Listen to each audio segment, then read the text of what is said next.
34 metr joyimiz, choksiz tarnov, 4 ta joydan turbalar tushirib beryapmiz hamda mana bunaqa go'zal holatdagi tunika fonlarimizni qilib berdik. Nech pulga bityapti? Do'stlar, 8 million 500 ming so'mga mana shu xonadonimiz shu holatga kelyapti. Do'stlar, uyning egasi faqat obyektlarini chiroyli holatda qilib berdi. Hattoki lesalarimizni ham o'zimiz olib kelib, xonadon egasini ovora qilmagan holatda qilib bermoqdamiz.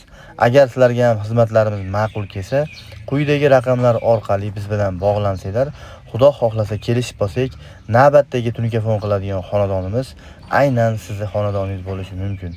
Do'stlar, tunika fonda joyni kvadratiga hisoblanmaydi, hech ham ishlatilgan materialning kvadratiga hisoblanadi. Tarnovlar metrga hisoblanadi, turbalar esa metrga hisoblanadi. Yana ishni holatiga qarab do'stlar summasini aytib, Xudo xolasa kelishib qilib beryapmiz. Xullas, shu xonadonimizni atigi 8 million 500 ming so'mga qilib berdik. Kimga shunaqa xizmatlar kerak bo'lsa, bemalol aloqaga chiqaverasizlar. Sog' bo'linglar, omon